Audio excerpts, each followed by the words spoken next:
दीवाना बाटे सब हो, कमी न कैले कुछो सुनो रब हो।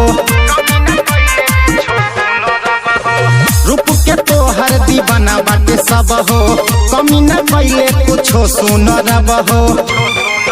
अपन चढ़ल जवानी झलका बतारू, अपन चढ़ल जवानी झलका बतारू। धीरे धीरे कमर लचका बतारू, यारा चेष्टा में गर्दाउरा बतारू। धीरे धीरे कमर लचका बतारू, यारा चेष्टा में गर्दाउरा बतारू।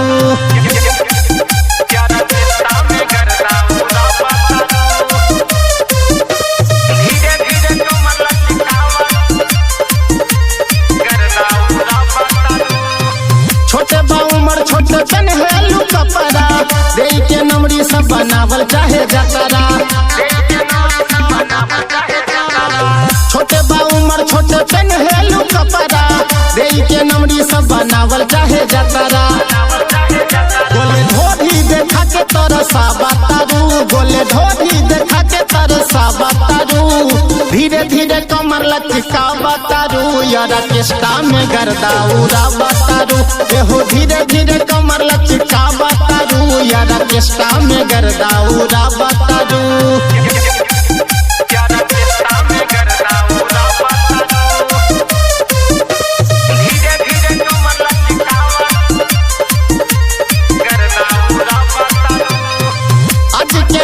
सटेज लागे टूटी नमरी पर सवा खाली तोहरे पलूटी। आज के रात ये सटेज लागे टूटी नमरी पर सवा खाली तोहरे पलूटी। मिथुन प्यारे के हाथ नहीं आबातारू, मिथुन प्यारे के हाथ नहीं आबातारू। धीरे धीरे कमर लचका बतारू, यारा चेष्टा में गर्दाउरा बतारू। एहो धीरे धीरे कमर लचका बतारू, यारा चेष्टा में गर्दाउरा बतारू। ओम डिजिटल रिकॉर्डिंग स्टूडियो बेगूसराय।